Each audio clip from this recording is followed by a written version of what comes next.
The gunshot cracked through the desert air as Ezekiel Morrison dove behind the boulder, blood seeping from his shoulder. 3 days of riding hard had brought him to this cornered by rustlers with nothing but 6 bullets and a prayer. His stallion lay dead 20 yards back, and the nearest town was a day's walk through Apache territory. Come out, Morrison, lay Jake Wellen, the leader of the gang that had been hunting him since he'd witnessed their cattle theft. We just want to talk. Zeke pressed his back against the rock, checking his Colt. 5 shots left, against 7 men. The math wasn't promising. That's when he heard the war cry. A dozen mounted Apache warriors crested the ridge, their horses kicking up clouds of red dust. The rustlers jeering turned to panic as arrows began whistling through the air. Zeke watched in amazement as the warriors swept down like a desert storm, scattering the outlaws in all directions. When the dust settled, only one rustler remained well in himself, an arrow through his thigh, begging for mercy in broken Spanish. The Apache leader, a weathered man with silver streaking his long black hair, dismounted and approached Zeke with cautious respect. "You are the one called Morrison," the chief said in clear English, his voice carrying the weight of authority. "The one who speaks truth about the water rights." Zeke nodded, wincing as he shifted his wounded shoulder. For months, he'd been fighting the territorial government's attempt to divert the river that ran through both his ranch and the Apache reservation. It had made him enemies among the powerful, but apparently friends where he hadn't expected them. "My daughter Ayanna spoke for you in our council," the chief continued. "She said you alone among the white men honored the old agreements." From behind her father rode a young woman who took Zeke's breath away. Ayanna couldn't have been more than 20, with intelligent dark eyes and hair that caught the desert sunlight like black silk. She dismounted with fluid grace, a medicine pouch in her hands. "You're wounded," she said simply, kneeling beside him. Her English was perfect, tinged with an accent that made every word sound like music. As her gentle hands examined his shoulder, Zeke found himself studying her face. High cheekbones, full lips, and a strength in her expression that spoke of someone who'd seen hardships but hadn't let it break her spirit. "The bullet passed through," she announced. "You'll live, rancher." "Thanks to you," Zeke managed, his voice rougher than he intended. Their eyes met for a moment that stretched longer than it should have. Something passed between them, recognition, perhaps, or the first spark of something that could grow into much more. "My people have a debt to pay," the chief said, breaking the spell. "You defended our water when others would have stolen it. We will not forget." As Ayanna bandaged his wound with practiced efficiency, Zeke realized his life had just taken a turn he never could have anticipated. The woman kneeling beside him wasn't just beautiful. She was his savior. And perhaps, if fate allowed, she might become something even more precious. 2 weeks later, Zeke rode into the Apache camp with supplies he'd promised: flour, sugar, and medical provisions that were desperately needed on the reservation. His shoulder had healed cleanly thanks to Ayanna's skilled care. But he found himself returning for reasons that had little to do with gratitude. The camp was a collection of traditional wickiups interspersed with a few wooden structures. Nestled in a valley where a clear stream provided water year-round. Children played between the dwellings while women worked on crafts and prepared food. It was a peaceful scene that contradicted everything the newspapers said about savage Indians. Ayanna emerged from her father's lodge as Zeke dismounted. She wore a simple buckskin dress decorated with intricate beadwork, and her hair was braided with small silver ornaments that caught the morning light. "You came back," she said, and he caught something in her voice: pleasure. Perhaps carefully, controlled. "A promise is a promise," Zeke replied. Though they both knew he could have sent the supplies with anyone. Chief Nahali approached, his expression unreadable. "Morrison, you are welcome in our camp, but I must speak with you about troubling news." They sat around a small fire as the chief explained. Government agents had been visiting other reservations, forcing families to send their children to boarding schools back east. Worse, there were rumors of a new policy that would allow white settlers to claim individual plots of reservation land. They want to destroy us without firing a shot, Nehali said grimly. Break up our families, scatter our people, make us forget who we are. There might be another way, Zeke said slowly. Some tribes have negotiated special protections through marriage alliances with sympathetic whites. Legal marriages that could protect land rights and families. Ayanna looked up sharply. You mean become slaves to white men? No, Zeke said firmly, meeting her gaze. I mean partnerships, real marriages based on respect and ... other feelings. The unspoken words hung in the air between them. Over the past 2 weeks, their brief encounters had been filled with meaningful glances and carefully measured conversations. There was an attraction growing between them that both felt, but neither had dared acknowledge. Such marriages have worked, Nehali asked. In some places, a white man with Apache wife and children has legal standing to protect the family's interests. And if that man happened to own a large ranch with good water rights? Zeke let the implications settle. That evening, as the camp settled into quiet, Yana found Zeke by the stream where he was watering his horse. You would do this thing? She asked without preamble. Marry a woman you barely know to help her people. Zeke turned to face her, moonlight silvering her features. I'd be getting something precious in return. What could an Apache woman give a successful rancher?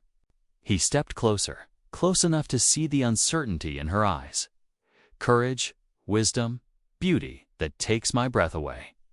His voice dropped. A love I didn't know I was looking for. Ayanna's breath caught. You speak of love. We've known each other mere weeks. Sometimes the heart knows things the mind hasn't figured out yet. Zeke reached out tentatively, touching her cheek. I know I've never met a woman braver or more beautiful. I know I think about you every moment I'm away from here. And I know I'd be honored to spend my life protecting you and your people.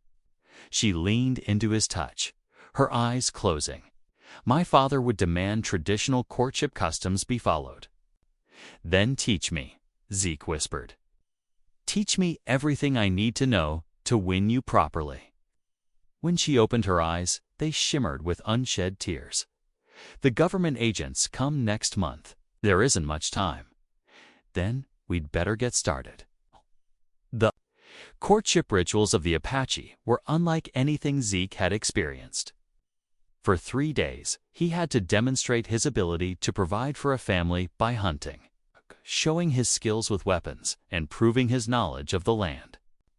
Ayanna watched from a distance, her expression carefully neutral, while the other tribal members evaluated his every move. On the 4th day, he was allowed to speak with him privately, but only in the presence of her aunt, a stern woman named Wistba, who seemed determined to find fault with everything Zeke did. Tell me about your ranch, Ayanna said as they walked along the stream, Wistba trailing behind like a disapproving shadow. It's about 15,000 acres, Zeke replied. Good grazing land, plenty of water, and a house that could be expanded.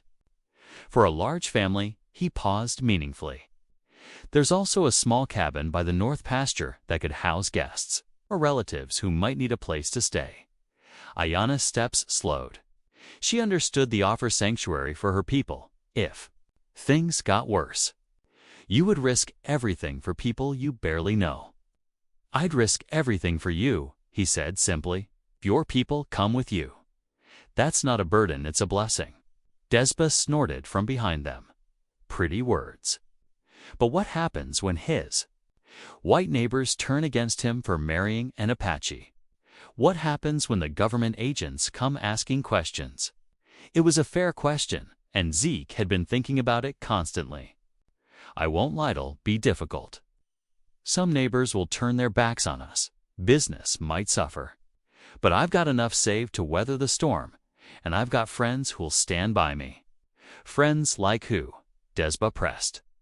Judge Abernathy owes me favors. I helped his son out of trouble with some gambling debts. Sheriff Coleman and I served together in the war. Father Miguel at the mission has been pushing for better treatment of the Apache for years. Zeke stopped walking and turned to face both women. I'm not going into this blind. I've been planning for this conversation since the day I met Ayanna. Ayanna looked surprised. You've been planning our marriage since we met. Zeke felt heat rise in his cheeks. I've been hoping for it. There's a difference. That evening, Chief Nahali called Zeke to his lodge for a private conversation. The older man studied him with sharp eyes while they shared a pipe. My daughter has never shown interest in marriage before, Nahali said finally. She's had many suitors from our own people and from neighboring tribes. She turned them all away. Why? Zeke asked, genuinely curious. She said they saw her as a prize to be won, not a person to be partnered with. Nahali's expression softened slightly, but when she speaks of you, her eyes light up in a way I've never seen. Zeke's heart jumped. She's spoken of me. She told her mother that you listen when she talks, that you ask her opinions about important matters, that you don't try to diminish her intelligence or her spirit. The chief's voice grew serious. These are precious gifts you offer her. She offers me the same, Zeke replied, and so much more. There is something else you must know. Nahali's tone grew grave. 3 days ago, government agents visited the Mescalero Reservation to the south. They took 12 children for the boarding schools.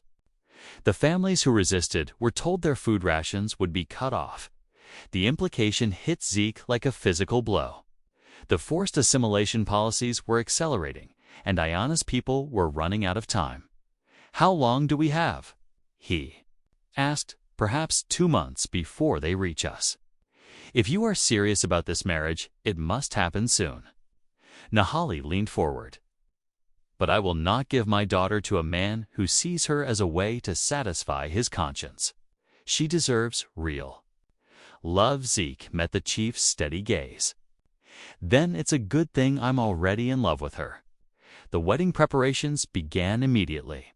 Apache tradition called for a ceremony at dawn, when the world was reborn with the rising sun. But first, Zeke had to prove his commitment by surviving a night alone in the desert with nothing but his knife and his wits. He set out at sunset, following the ancient trail into the high country where the spirits of Ayanna's ancestors were said to walk. The October night was cold, and without a fire, which was forbidden during the trial, he had to rely on movement and shelter to stay warm as he huddled in a shallow cave. Watching the stars wheel overhead, Zeke thought about the strange turns his life had taken.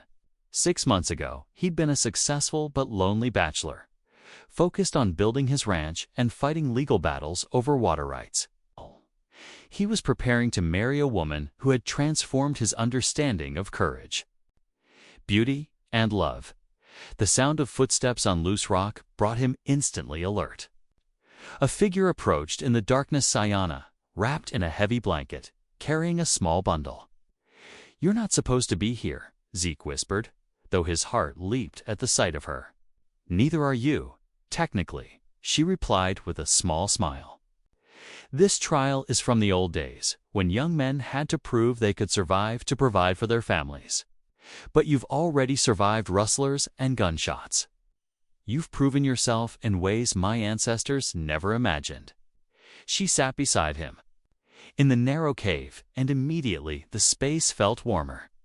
From her bundle, she produced jerky, bread, and a small flask of water.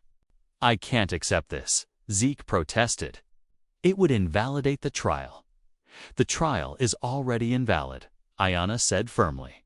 Which my father knows I'm here. This isn't about proving you can survive alone. It's about proving we can survive together. Stay. Shared the simple meal in comfortable silence, their shoulders touching in the confined space. Finally, Ayanna spoke again. Are you certain about this path we're choosing? Once we're married, There's no going back. My people will become your responsibility, and your enemies will become mine. Zeke turned to study her profile in the starlight. I've never been more certain of anything in my life, but I need to ask. You the same question? Are you marrying me because you love me, or because you love your people? Ayanna was quiet for a long moment.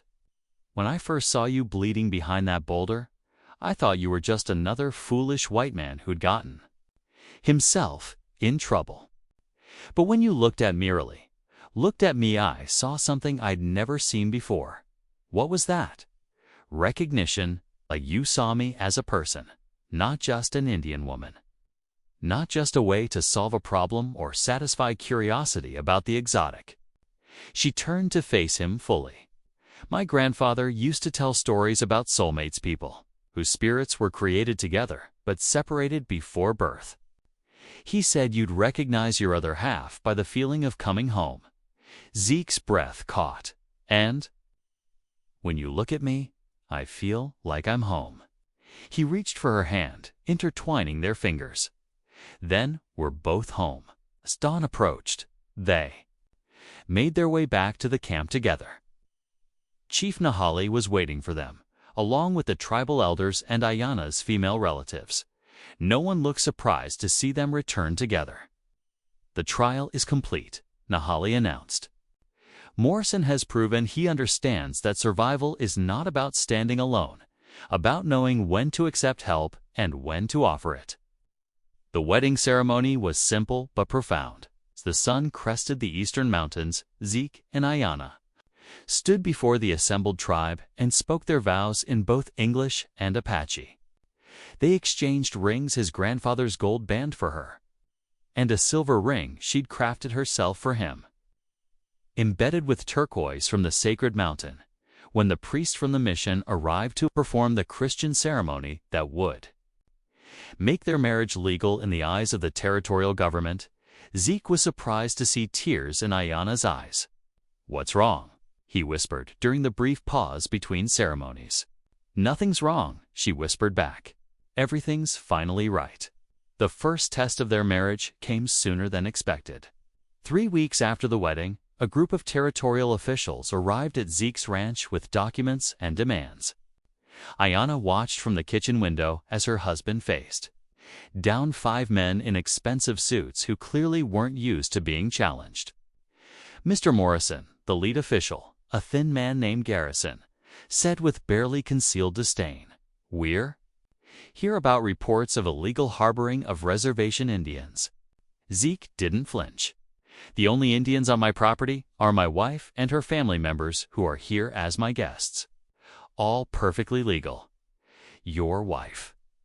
Garrison's eyebrows shot up. "We weren't informed of any marriage." "Here's the certificate." Zeke replied calmly, producing the document. "Performed by Father Miguel at the mission. Witnessed by Judge Abernathy. All proper and legal." Garrison studied the certificate with obvious frustration. A legal marriage between a white landowner and an Apache woman created complications for their plans to relocate the entire tribe. "We'll need to interview your wife." Separately, another official demanded.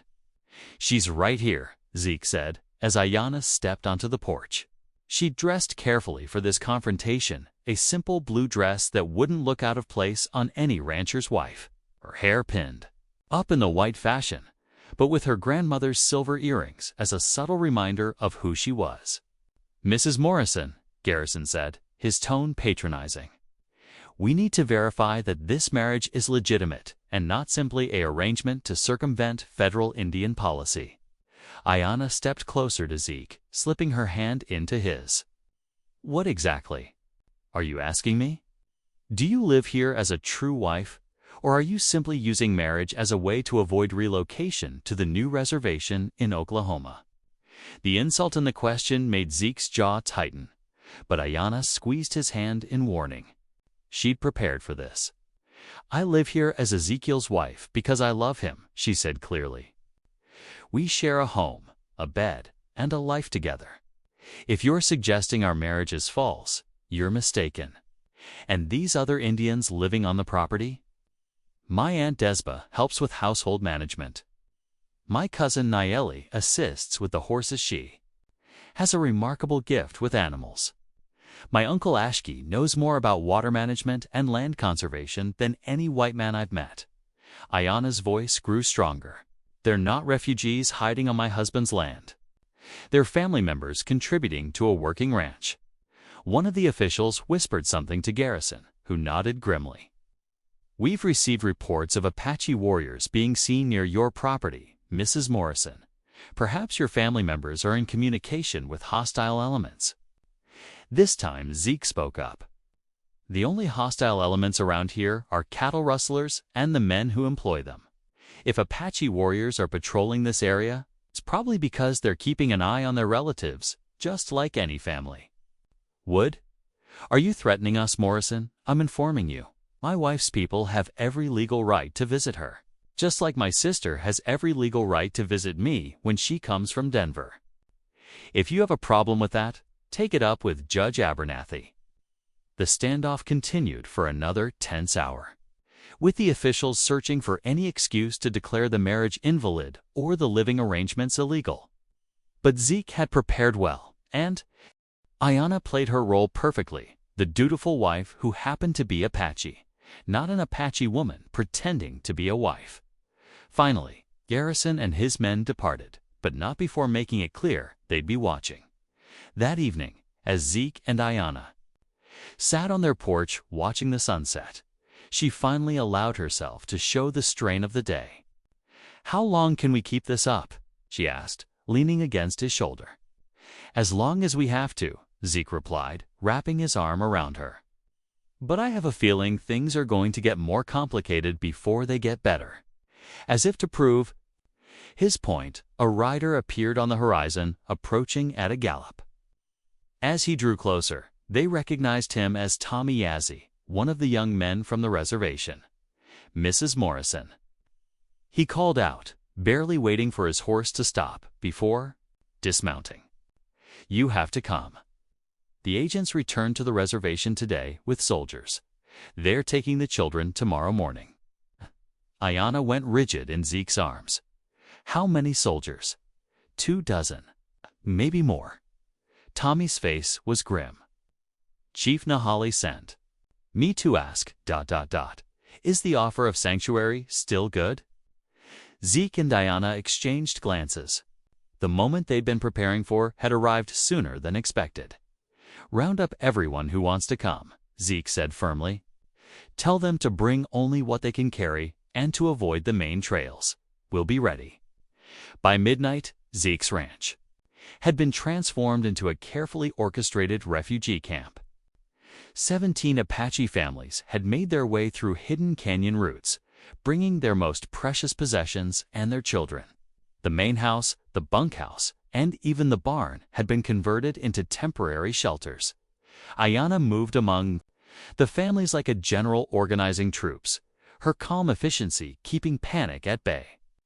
She changed from her afternoon dress into practical riding clothes, her hair braided back in the Apache style. This was her element, protecting her people, solving problems, making the impossible work.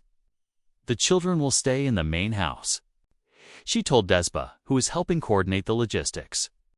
"The families can use the bunkhouse and the barn. We'll need guards posted on all the approaches." Zeke was in the kitchen with Chief Nahali and several other tribal leaders, studying maps and planning defensive positions. If the territorial officials returned with soldiers, they needed to be ready. "The narrow canyon to the north is our best escape route," Nahali said, pointing to the map. "But we'd need at least an hour's warning to get everyone out safely." "I've got men watching the main roads," Zeke replied. "And Tommy's brother is stationed on Signal Rock with a mirror to flash warnings. We'll have advance notice." A young warrior named Kiva spoke up. "What if they bring too many soldiers? What if they surround the ranch?" "Then we fight," said a voice from the doorway. Everyone turned to see Ayana entering the kitchen, her expression determined. "But we don't fight to win. We fight to buy time for the children to escape." "Ayana," her father said gently, "you're thinking like a warrior. not like a wife. You have a different role now. I'm thinking like a mother protecting her children, she replied firmly. All of these children. And if that means standing between them and the soldiers, that's what I'll do. Zeke felt his chest swell with pride and fear in equal measure. His wife was magnificent, brave, intelligent, and utterly committed to protecting her people. Was also planning to put herself in mortal danger. There might be another way, he said slowly, an idea forming. What if we don't run or fight? What if we make them come to us on our terms? Explain, Naley commanded. Legal protection. I've been thinking about this since the officials left today. As my wife's relatives, these families are under my protection as head of household. That gives me certain rights under territorial law. Zeke traced his finger along the property lines on the map. They want to take these children. They'll have to prove in court that I'm harboring them illegally. Courts can be bought, Kiva said grimly. Some can, but Judge Abernathy can't. I've got too much evidence of his own son's gambling debts of evidence that could ruin his family if it became public. He'll rule fairly on this case. Ayanna studied her husband with new respect. You're talking about legal warfare instead of actual warfare. I'm talking about using every weapon we have, Zeke corrected, including some they won't expect. The next morning brought visitors, but not the ones they'd feared. Father Miguel arrived with Sheriff Coleman and 2 other men Zeke didn't recognize. Ezekiel, the priest called out as he dismounted. We need to talk. They gathered in the main room of the house while Apache families watched nervously from the kitchen and hallways. The 2 strangers were introduced as attorneys from the territorial capitalmen who specialized in Indian law. The situation is more serious than you know, one of the lawyers, Patterson, explained. There's a new federal mandate coming down that will supersede territorial law. Within 60 days, all Apache children between the ages of 6 and 16 must be enrolled in federal boarding schools. All of them? Ayanna asked, her voice tight. All of them, Patterson confirmed. No exceptions for marriage or family connections. The policy is designed to break up tribal structures completely. The room fell silent as the implications sank in. Even their legal maneuvering wouldn't be enough to protect the children long term. However, the second attorney, Reynolds, spoke up. There is one potential loophole.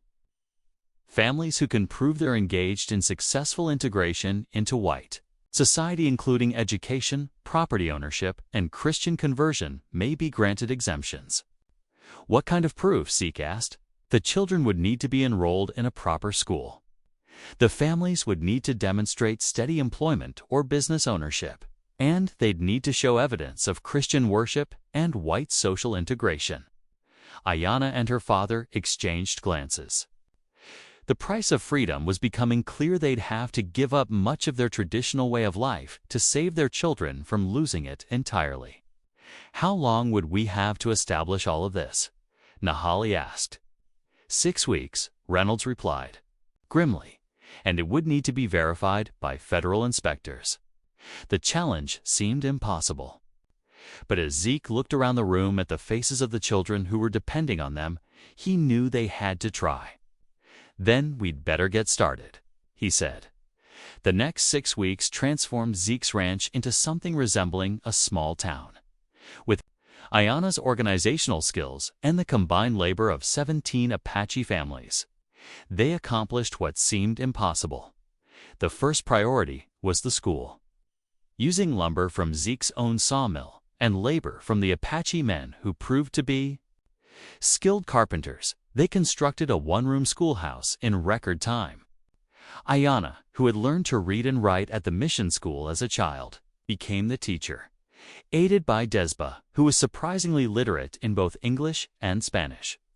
The children must learn to read and write perfectly, Ayanna told her makeshift class each morning.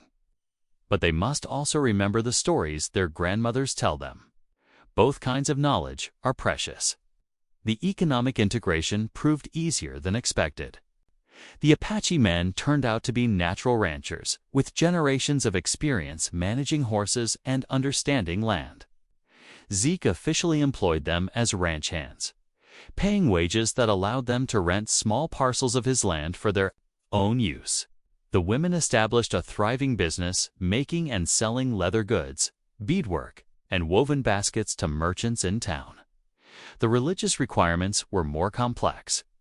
Father Miguel came twice a week to conduct Christian instruction, but he was wise enough not to demand complete abandonment of Apache spiritual practices. God speaks to all people in the language they understand best, he told Zeke privately. If these families find the same truths in their own traditions, who are we to say God isn't working through those traditions as well? The social integration was the most challenging aspect. Ayanna insisted that the Apache families needed to be seen as valued community members, not just charity cases. She organized a series of social events, barn dances, church socials, and community work projects that brought the Apache families into regular contact with their white neighbors. Not everyone was receptive. Some of the neighboring ranchers remained openly hostile, and a few merchants in town refused to do business with the Apache families. But others, particularly those who had fought alongside Zeke in the war or who owed him favors, made genuine efforts to welcome the newcomers. The breakthrough came when a late-season flash flood threatened to wash out the bridge that connected the town to the main road. The Apache men, with their traditional knowledge of water management and emergency construction, worked alongside white volunteers to build a temporary bridge in less than 12 hours. The newspaper ran a story praising the industrious Indian families who had helped save the town's commerce.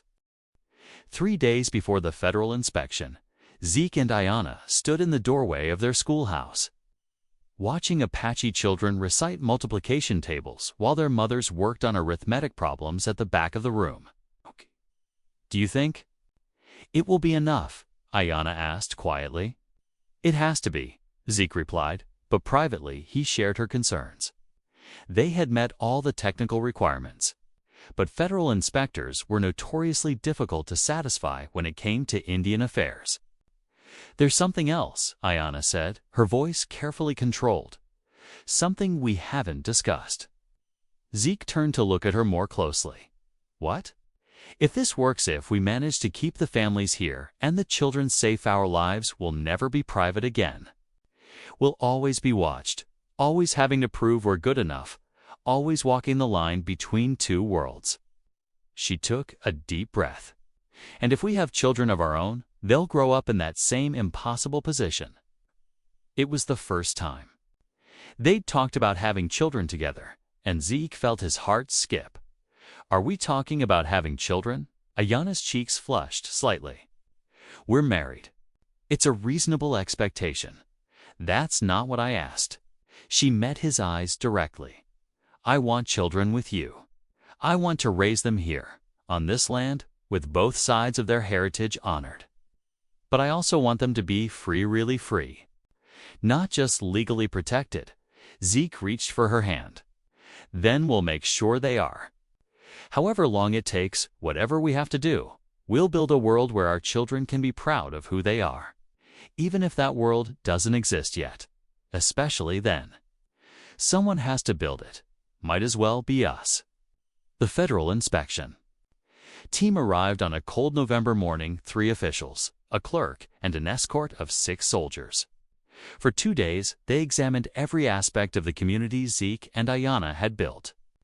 They tested the children's reading and arithmetic, evaluated the quality of housing and sanitation, reviewed financial records, and interviewed families about their religious practices and social integration. The lead inspector, a stern man named Whitmore, seemed determined to find fault with everything. He criticized the children's accents, questioned the sincerity of their Christian conversion, and suggested that the whole arrangement was an elaborate fraud designed to circumvent federal policy. On the final day, as the inspection team prepared to leave, Whitmore delivered his preliminary verdict. While this community has made impressive progress in certain areas, he announced formally, I have significant concerns about the authenticity of the integration efforts. I will be recommending that all children be relocated to federal boarding schools as originally planned. The words fell like stones into water, sending ripples of despair through the gathered families. Children began to cry, and several mothers collapsed against their husbands, but Ayanna stepped forward, her back straight and her voice clear. Inspector Whitmore, she said, may I ask what would convince you that our integration is authentic? Whitmore looked surprised by the direct challenge. Mrs. Morrison, the federal government has extensive experience with these integration schemes. They rarely last more than a few months once the novelty wears off. That doesn't answer my question, Ayanna pressed. What specific evidence would prove to you that our community is genuinely integrated and committed to this way of life? The inspector studied her with narrow eyes. Complete cultural assimilation. English as the only spoken language. Christian. Worship with no trace of pagan practices. Economic independence without any reliance on government support. And children who demonstrate complete loyalty to American values over tribal traditions. A murmur of distress went through the Apache families. What Whitmore was describing wasn't integration, it was cultural extinction. I see, Ayanna said calmly. So, you're not really evaluating our success at integration? You're evaluating our willingness to disappear as Apache people entirely. The federal policy is clear. The federal policy, interrupted a new voice, requires successful integration into American society, not cultural suicide. Everyone turned to see Judge Abernathy approaching with Sheriff Coleman and Father Miguel. Behind them rode a familiar figure, Tommy Yazzie, who must have fetched them when the inspection began going badly. Judge Abernathy, Whitmore said stiffly, this is a federal matter outside your jurisdiction. Actually, it's not. The judge dismounted and produced a thick folder of documents. I've been reviewing the relevant statutes and legal precedents. Federal Indian policy requires integration, but it doesn't define what successful integration looks like. That determination falls to local authorities who are familiar with community standards. Whitmore's face reddened. You're overstepping your authority. I'm exercising it. Abernathy's voice carried the weight of 30 years on the bench. As the senior territorial judge for this district, I'm prepared to rule that this community represents exemplary integration. These families have established successful businesses, educated their children to high standards, demonstrated civic responsibility, and contributed significantly to the welfare of the broader community. I'll appeal your ruling to the Territorial Supreme Court, Whitmore threatened. Please do. I believe you'll find that Justice Hamilton has already reviewed my preliminary findings and concurs with my assessment. Abernathy allowed himself a small smile. Justice Hamilton was quite impressed by the newspaper accounts of Apache families helping to save our town's bridge during the flood. Sheriff Coleman stepped forward. Inspector, I've been keeping the peace in this county for 15 years. I can tell you that these Apache families are law-abiding, hard-working, and well-respected members of our community. If you try to remove their children by force, you'll have a riot on your hands, and it won't just be the Indians fighting back. Father Miguel nodded in agreement. The Catholic Church recognizes these families as genuine converts who have integrated their traditional values with Christian teachings in a way that strengthens both. Archbishop Santos has specifically commended this community as a model for Indian mission work. Whitmore looked around at the faces surrounding him, not just Apache faces now, but white townspeople who had arrived during the confrontation. Farmers, merchants, even the banker who held mortgages on several nearby ranches. They weren't all friendly to the Apache families, but they respected what had been built here, and they didn't want federal interference in local affairs. This is highly irregular, Whitmore said finally. So is most progress, Ayanna replied quietly. inspector. 6 weeks ago, these children were facing separation from everything they'd ever known. Today, they can read and write in 2 languages. They're learning skills that will serve them in any community, and they're growing up proud of who they are. Isn't that what integration is supposed to accomplish? Whitmore studied her for a long moment. Something in her expression, dignity, perhaps, or the quiet strength of someone who had fought for everything she valued and once seemed to reach him. "I'll need to file a full report with my superiors," Whitmore said slowly. "But based on what I've observed and given the support of local authorities, I'm prepared to recommend a provisional approval. The families may remain, but this community will be subject to annual reviews for the next 5 years." It wasn't perfect, but it was victory. As cheers erupted from the Apache families and their white supporters, Ayanna felt tears streaming down her face. Zeke wrapped his arms around her, and she could feel his own relief in the way he held her. "We did it," he whispered against her. "Hare, we did it," she agreed, then pulled back to look at him. "But this is just the beginning. We've bought time and safety. But now we have to build something that will last." 3 months later, as spring returned to the high country, the community had settled into a rhythm that felt sustainable. The school had expanded to include advanced classes, taught by a retired professor from back east who'd been intrigued by reports of the Apache integration experiment. The leather goods business had grown so successful that orders were coming in from as far away as San Francisco. And 3 Apache families had saved enough money to purchase their own small ranches adjacent to Zeke's property. Ayanna stood on the porch of their house, which had been expanded twice to accommodate visiting family members watching her husband work with a group of Apache and white children who were learning to break horses. At 22, she had become something she'd never imagined, a bridge between 2 worlds, helping both sides understand that they could coexist without either one disappearing. "Mrs. Morrison," small voice said behind her. She turned to see Lucia Chief Nahali's 8-year-old granddaughter holding a wildflower bouquet. The little girl had been one of the most frightened children during the crisis, barely speaking English and clinging to her grandmother's skirts. Now she was one of the brightest students in the school and had made friends with several white children in town. "These are for you," Lucia said in careful English, then switched to Apache to add, "to thank you for keeping us safe."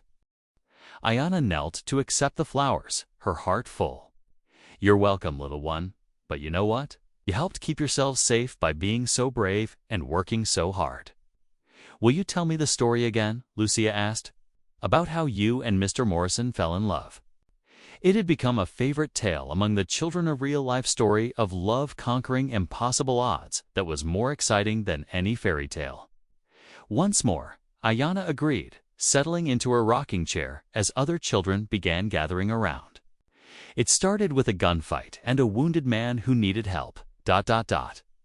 As she told the familiar story, Ayanna's hand moved unconsciously to her still flat belly. She hadn't told Zeke yet about the child she was carrying, but she would tonight.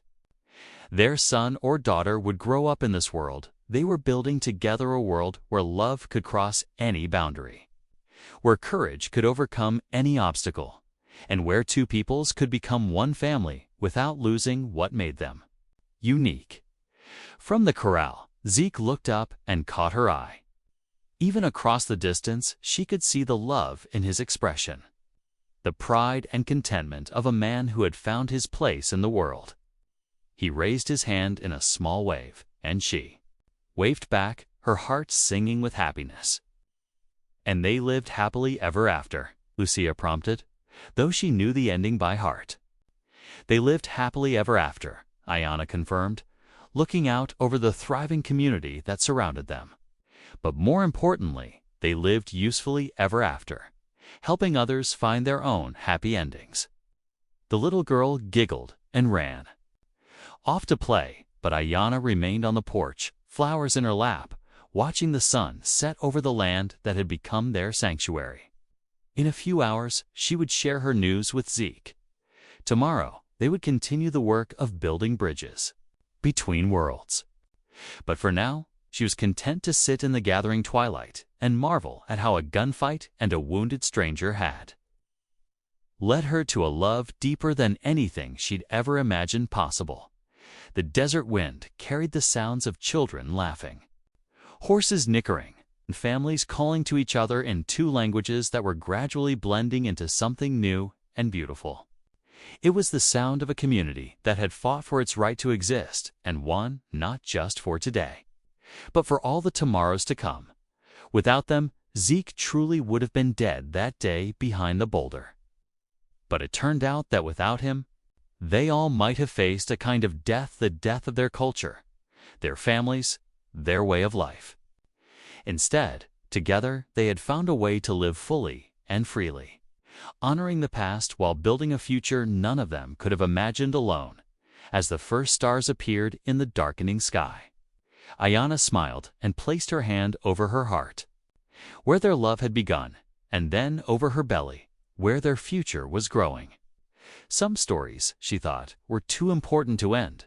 They just kept beginning, over and over, with each new generation that chose love over fear, understanding over hatred, and hope over despair.